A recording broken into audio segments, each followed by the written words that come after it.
Good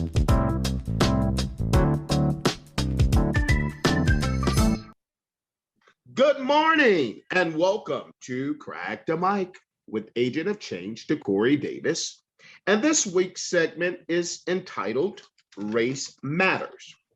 According to the Pew Research Center, about 6 in 10 Americans, 58%, say race relations in the US are generally bad, a view that is held by the majorities across racial and ethnic groups. Still, Blacks, 71% are considerably more likely than whites, 56%, and Hispanics, 60%, to express negative views about the state of race relations.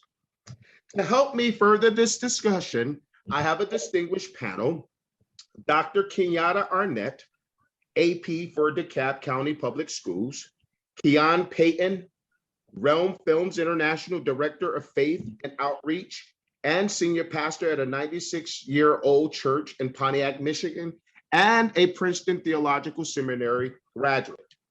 Otis Cope, licensed minister at Divine Hope Restoration Ministries International and CEO of his own record label, Grace and Peace Records. Motivational speaker and owner of Crown Security Company and an executive to the podcast, Isaiah Wallace. Mental health professional, Tamika Brown, and executive producer to the show as well. Good morning, guests. Good morning. Good morning. Good morning. Good morning. Now, in an article written by Juliana Maska and Horwath, Anna Brown, and Kiana Cox, titled Race in America, published by the Pew Research Center on April the 9th, 2019. The writers answered the question, how Americans see the state of race relations. And I quote, by suggesting that a majority of Americans say that race relations in the United States are bad. And of those, about 7 in 10 say things are getting worse. In fact, roughly 2/3 say it has become more common for people to express racist or racially insensitive views since the previous administration was elected, even if not necessarily more acceptable. However, I would like to suggest the contrary to the latter part by saying that President Trump, Donald Trump, that is, has allowed America to really see that it has a race relation problem. Now, let's just delve into the question because most people would say they are colorblind. They don't see color. I often hear people say they don't see color. But how much of an ignoramus one may sound by making such statement? Because even God himself sees color. He is not oblivious to the fact that color exists because in his creation, he has created whites and blacks. Now, let me just ask this first question, panel, if I may. Is it racist to believe that there are some biological differences between races? And if so, why or why not? Good evening, everyone. The question that you just posed, I would dare say yes, simply because we can look historically, especially in the sports industry. It is always assumed that if you're black, you ought to know how to run. If you're black, you know you have to be athletic. That is an assumption that is often made. And the assumption has historically been that we're have more physical prowess and less intellectual prowess. When the fact is African Americans, black people, just fully encompass everything. Just like anyone, we all have the potential to do anything that we put our minds to. But yes, we do live in a culture and a society that distinguishes our abilities by race. Is it something that I think is favorable? No, because I think we limit students, we limit people by placing people in these categories. someone else may have a different perspective, and I'd love to hear something else. But that's where I say I think it is definitely a race issue. It even goes back to slavery, where Big Black Buck was expected to be, be able to be strong and pull the plow. That was an assumption that was made because of our color, size, girth, all of these different things. Those are assumptions that are made. Yes. Okay, I welcome that sentiment. Next guest. The question, is it racist to believe that there are some biological differences between the races? Absolutely, it's racist to believe that. We are all human beings, and regardless of race, gender, class, we are human beings. And I think that until humanity comes to the place where we all recognize our humanness and our humanity, we're going to continue to have challenges with race relations in America. And so my hope, as with, Dr. Martin Luther King Jr., who taught of the beloved community, we hope that we come to the place where people can be recognized, of course, not for the color of their skin, but the content of their character. Because at the end of the day, we are all afforded the opportunity to excel educationally, when we are all at the opportunity of having equitable engagement with respect to financial capacity. Race and gender is non-binary. And I think we have to come to a place where we can respect our differences and appreciate our humanity. Well stated, Keon Payton, Pastor Payton. Anyone else want to share their sentiment? Great points by both Dr. Arnett and Pastor Payton. I do agree and believe that our society does distinguish our characteristics by race. And I also agree that we are all human beings. However, to say that it's racist, it really just depends on the context. There are some biological differences that are specific to certain people groups. However, biological characteristics can also be used as a means to target and weaponize people when used in an insensitive way. So to merely point out biological differences is one thing. However, I believe that it depends on our heart. It begins with our heart. What was the intent in pointing out those biological differences, which in our society has historically been a means of expressing prejudice, specifically toward Black and Brown people within the United States. That doesn't mean that Caucasians and other groups like Asians and Arabs who share distinct features can also experience such prejudice, and have, but ultimately it depends on why these distinctions are being pointed out, with an understanding that there are exceptions. As Pastor Payton said, we're all human beings. And so, we often have heard it said that being Black is not a monolith, and that goes with any race or cultural identity. And the same can be said with biological features as well. So ultimately, associating biological differences between races can be racist. It normally is, but it just depends on the context. I couldn't agree with you more, Mr. Otis Kopp. Next, you just want to share? Tamika, you want to go? Yeah, I was just going to say, I loved your response, Mr. Kopp. That was well said. And I agree with you to a certain point, Dr. Payton, but I would say, again, just to piggyback, there is a clear, the intention is to say that, especially this reminded me of the bell curve. So if you're using biological differences now to say, or to try to prove that somehow, Blacks and minorities are less intelligent, less capable, less apt. Now, in that context, yes, it's absolutely racist, it's absolutely wrong.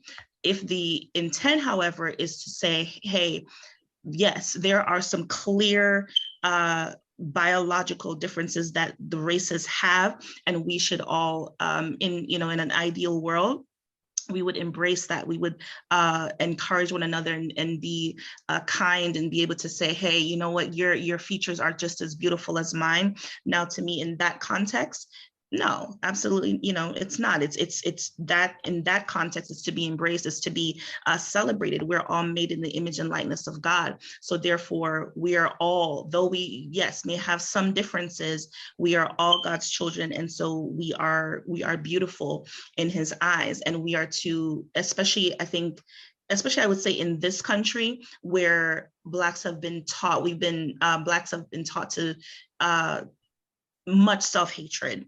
So to be in a place where you're able to embrace your culture and embrace your features, to be able to love your hair as it is, to be able to love your nose, whatever that looks like, I think is commendable, and it's worthy.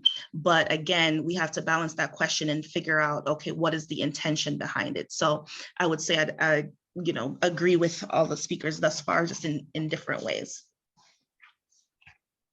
I echo that sentiment, Tamika. You want to go, Isaiah? Yes. Excuse me. I honestly don't think that the context matters, to me. Whether it's like Don Imus getting on the radio and saying what he said about a tennis legend, or other instances with Mr. Trump, like in 2015 when he posted certain things that indicated that he believed that there's differences between the races and that it was to our detriment. As a Black man, to me, that's unacceptable. And like I said, there was a time that I didn't believe that biological differences were any significance, but to the point where it becomes a negative, where I feel like I have to talk to my wife or my mother or anybody who may have heard something from someone like the two gentlemen that I just spoke about. Uh, I just want to live undaunted by people's hatred, you know what I mean? And this is one of the major ways that people who hate other people, they point out their differences, they point out the things that separate them so that it's easier to attack. Well stated, Isaiah.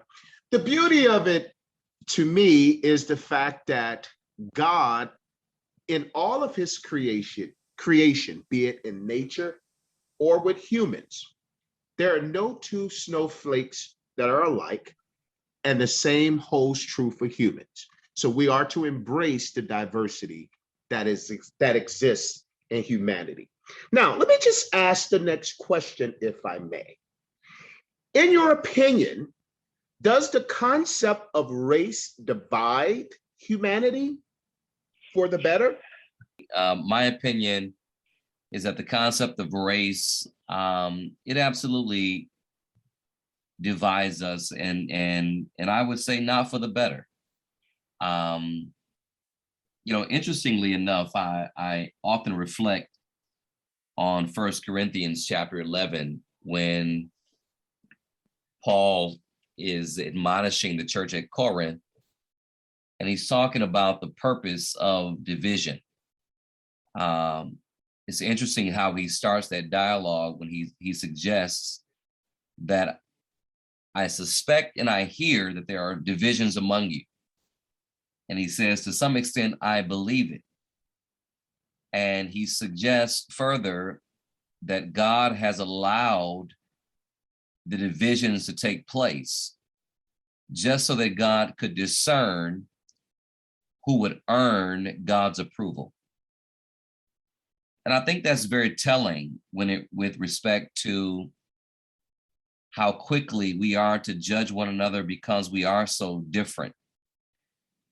The reality is, you could have two identical twins born into the world, and even though they may look the same, they are no doubt two distinctly different human beings, even though they're identically twins. They're different human beings. And I really believe that God allows differences to exist among us in humanity, because the challenge is for us to determine how we're going to treat the stranger. Powerful. That's powerful. How are we going to treat the person who is different from us? Mm-hmm. How are we going to treat the person who doesn't look the same, talk the same, express themselves the same way? And I believe that is, I often refer to King, and of course, DeCorey, with our Morehouse training, I can't help but to continue to go there. But King worked toward this beloved community, where it was a beloved community where the love for the stranger, the love for the person that was different, and creating a table where the person who is different, the person who is estranged, the person who would distinctly be segregated or non-included, as with David inviting Mephibosheth, the whole point is how do we respect the person who does not look like us and still be able to provide an opportunity for them to be included? I think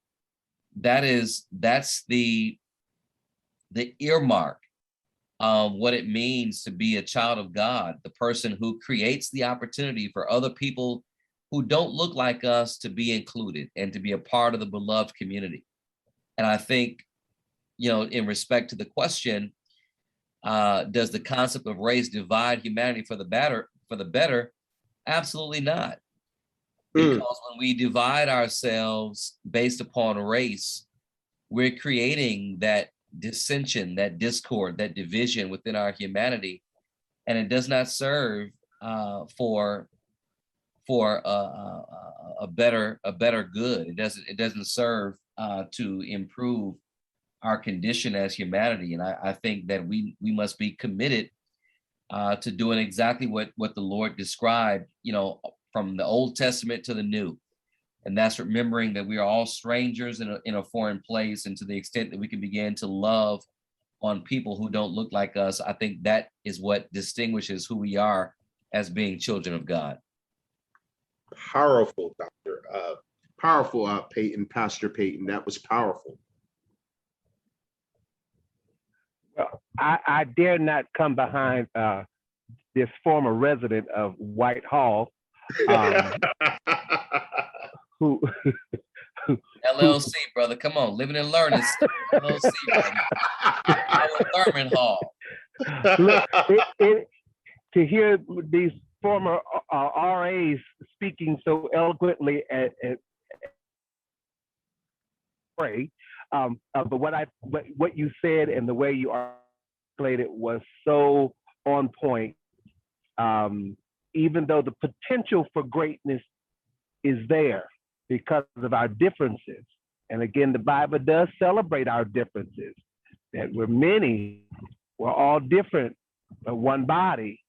Celebrates our differences. However, we have historically not used our differences for a greater purpose, for a greater good. And we can even look at it in church relations. We're different, but even denominationally, we go against each other, and our faith, our practices may be different, but there's still yet one Lord, one faith, one baptism, but yet we still go against each other. So I think our differences could work for us together. They could work to better us if we used it for that, but we have not done that socially, socioeconomically, religiously. We have not used our differences as an asset. We have, as it was stated, we've weaponized our differences, and now they come to haunt us.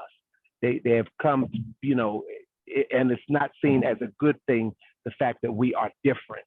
I thank you, Pastor Peyton, for your insight, because historically we have not used differences as an asset. We have not used it to maximize our own potential. We have weaponized our differences. They've become weapons that we have used against one another. And that is to our detriment and not to our glory. It is not to our strength at all. I do not believe God created our differences for us to use them against one another. But as Pastor Peyton said, God has created these differences, but we have to see the beauty in the differences and therein find our strength and find our true value in our differences. So thank you for your insight. Well stated, Dr. Arnett.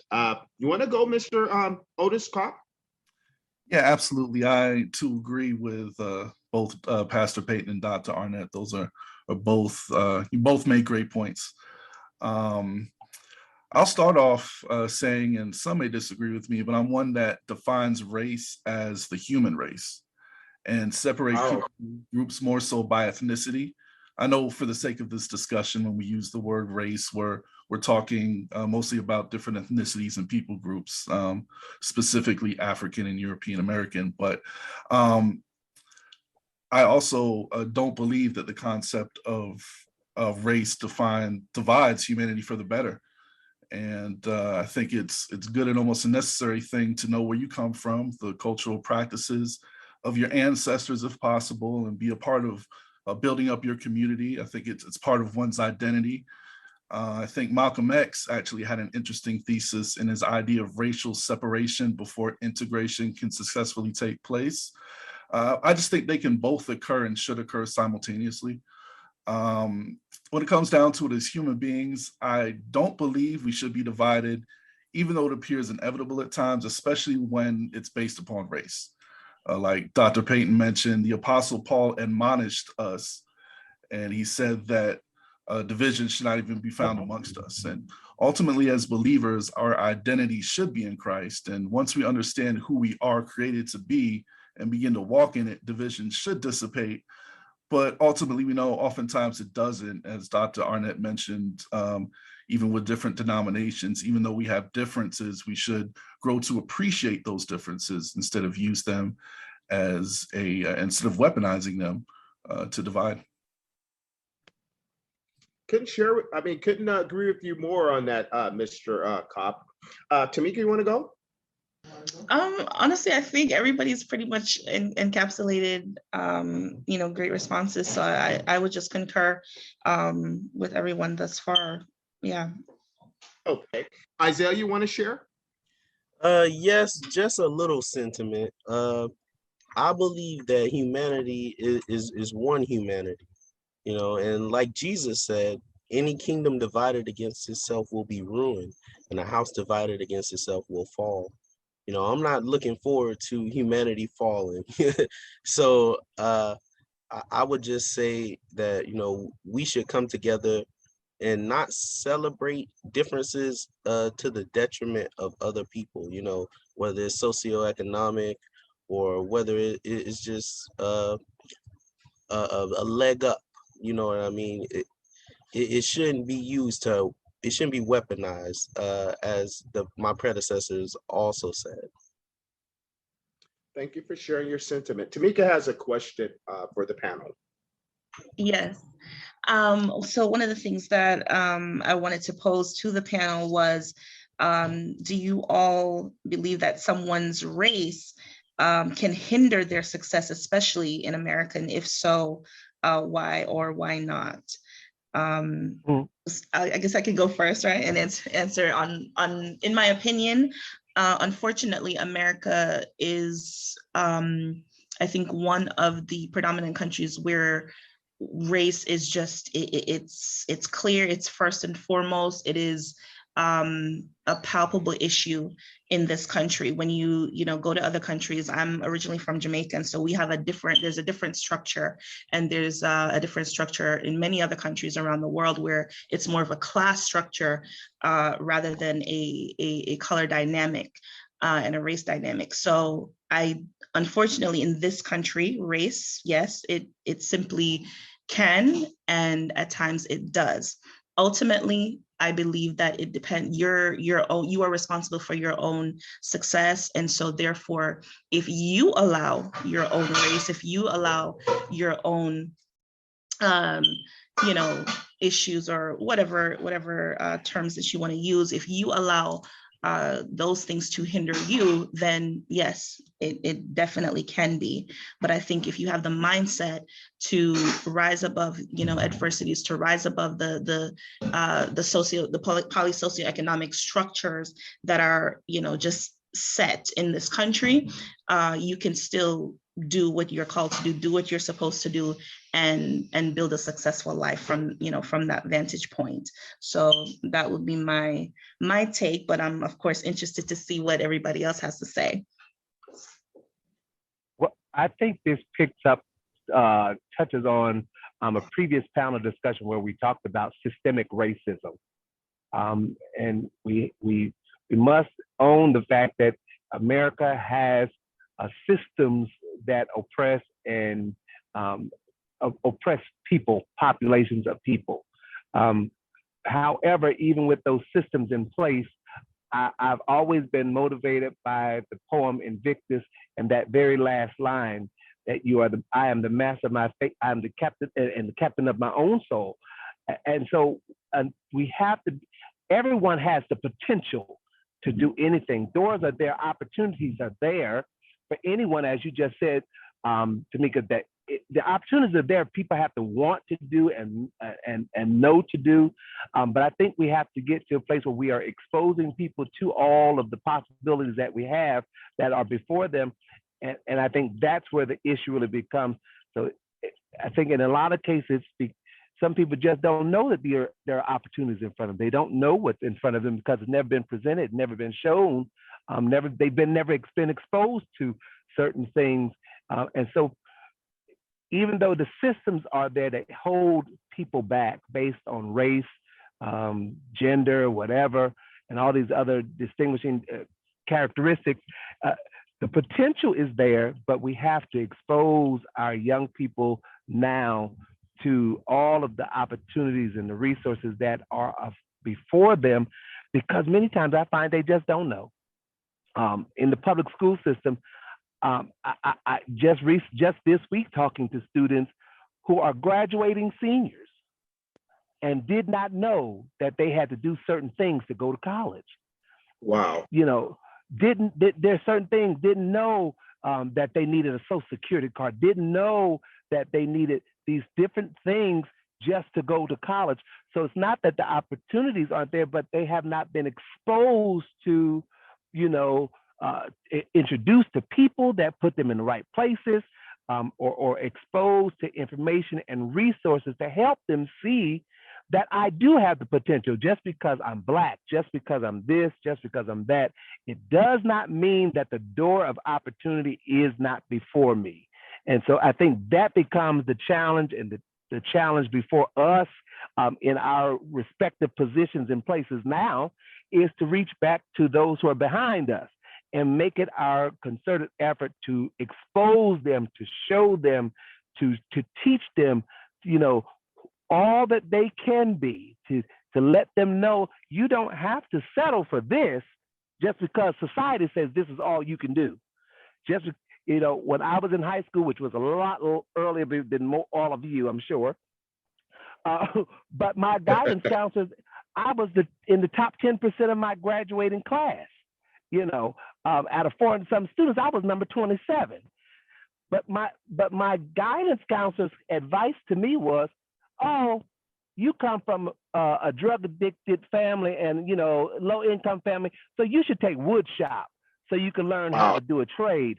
You should take home economics so you can at least cook, and do some basic things for yourself. That was the advice of my guidance counselor, but it was someone else who had to come and say, Kenyatta, you need to do this, you need to do this, because this is where you can go.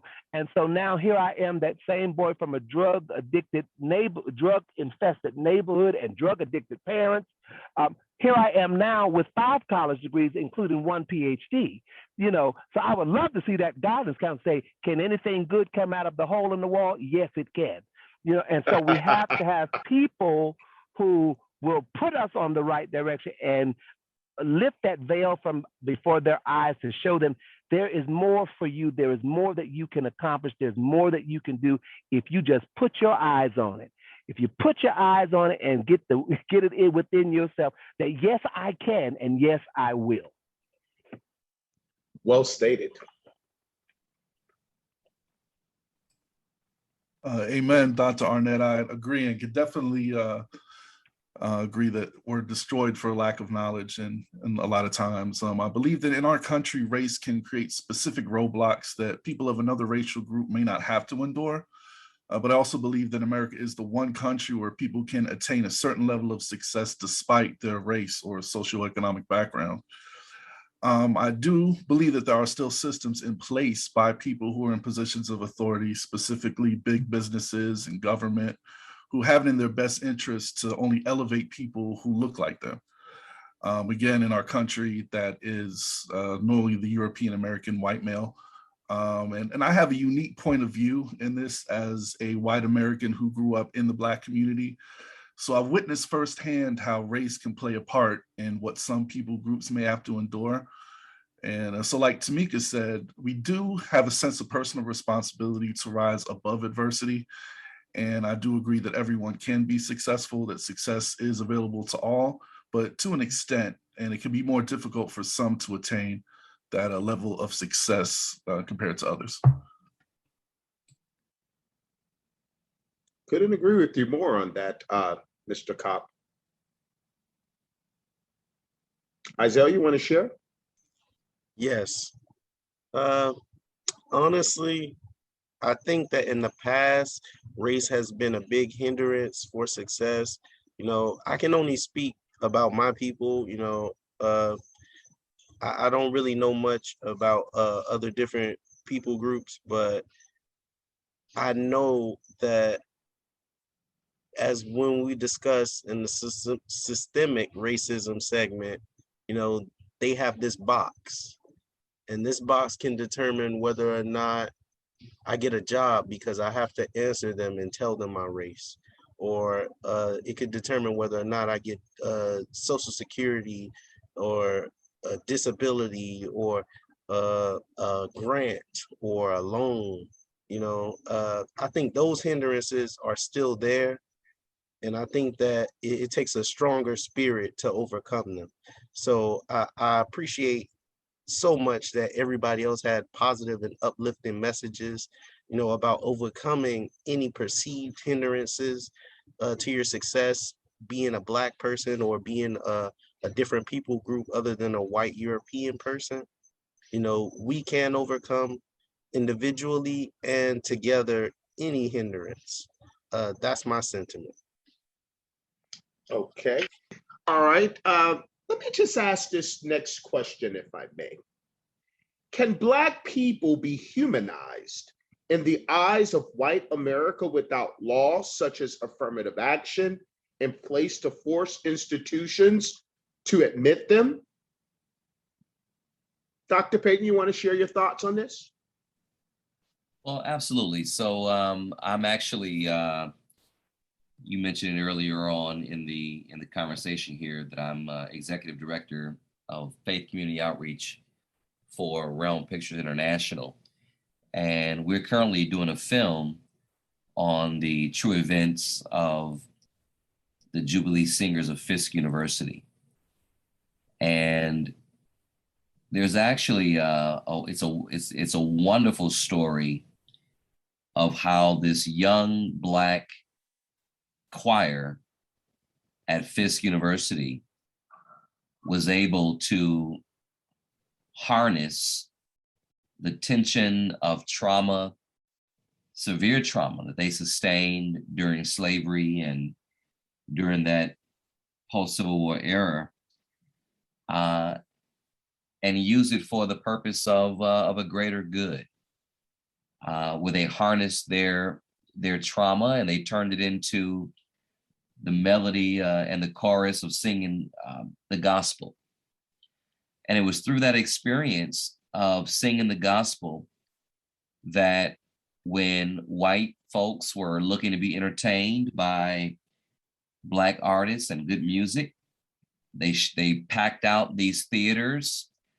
But when these young Black men and women who were traumatized by the severity of trauma that they endured in slavery, they sang not to entertain those who were in those theater seats, but they sang the gospel as though they were singing to God. And in that moment, those white, and in that case, many white supremacists who were oppressing these young Black and men and women, they listened to these young Black kids in this choir sing to God, and their hearts were touched because they realized, how is it that these young Black men and women who are subjugated to so much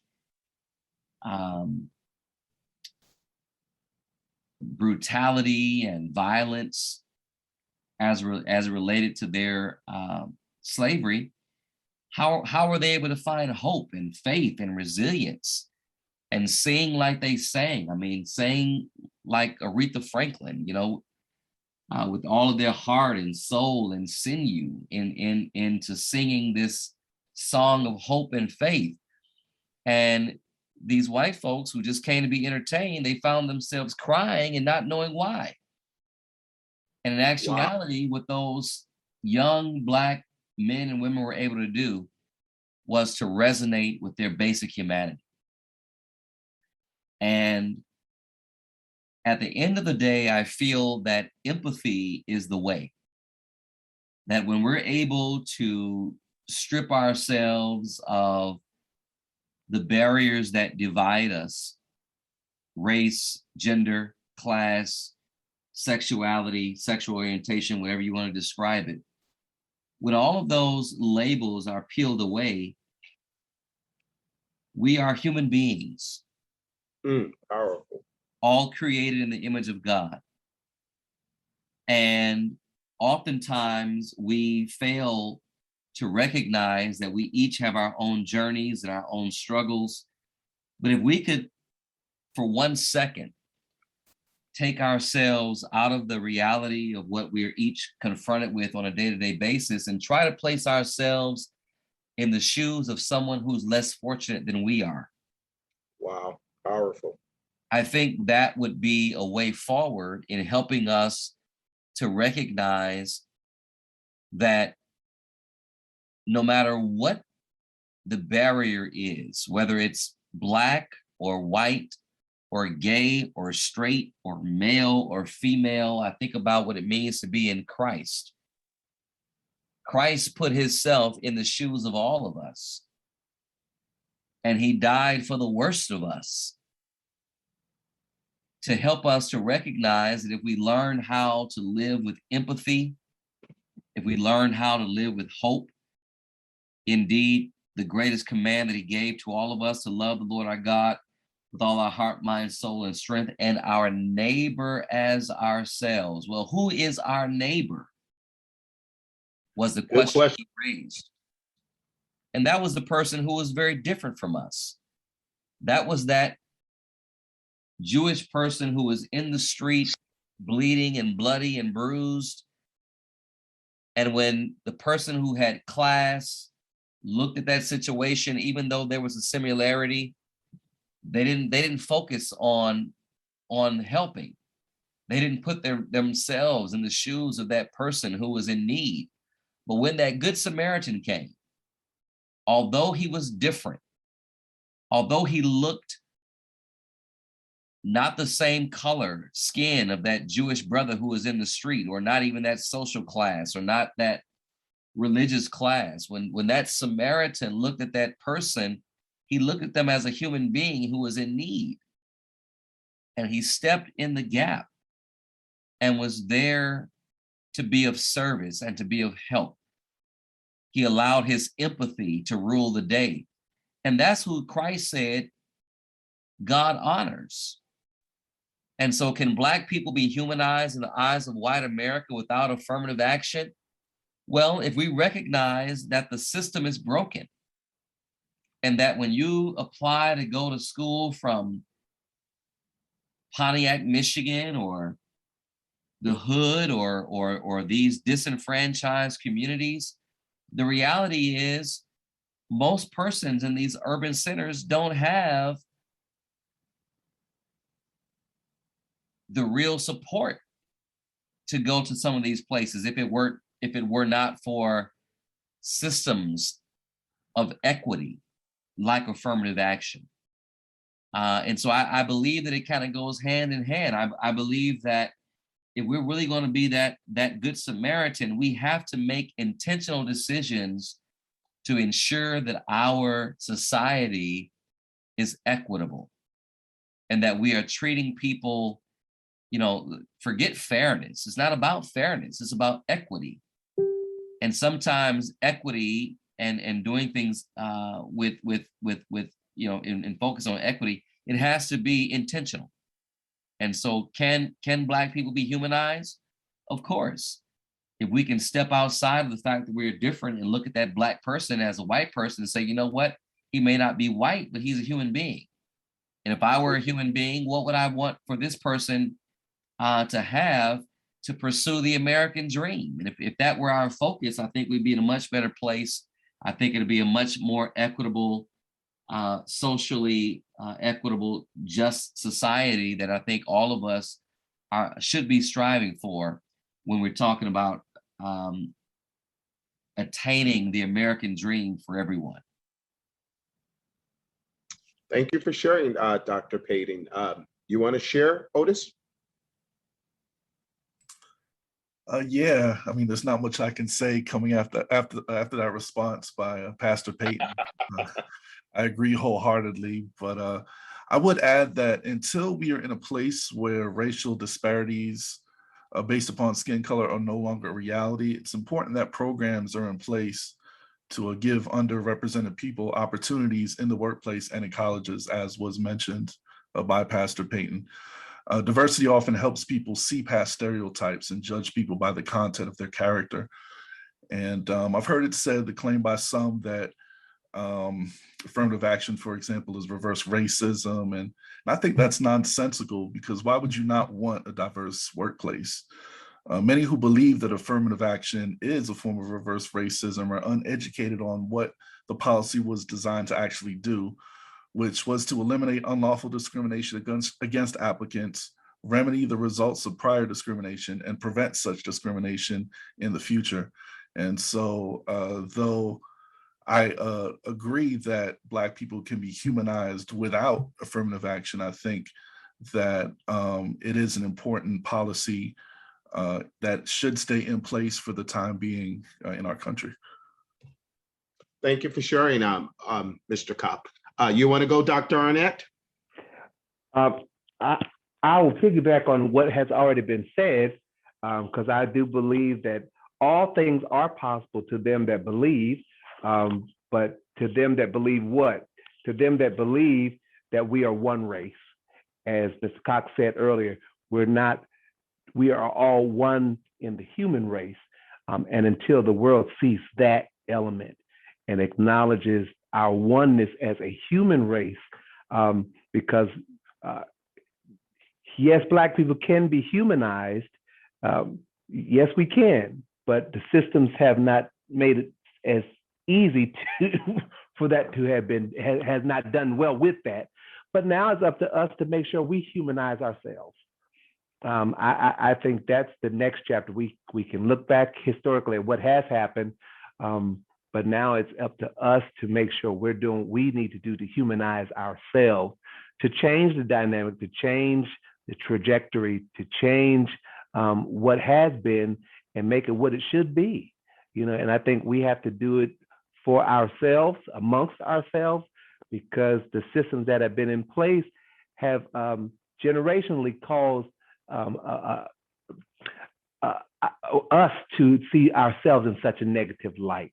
And so now we have to undo what has been done. And I think it's incumbent upon us to do that with our children and our educational systems, in our religious institutions. We have to make sure we put a human face on who we are and start exemplifying the greatness that we are, the greatness that we have contributed.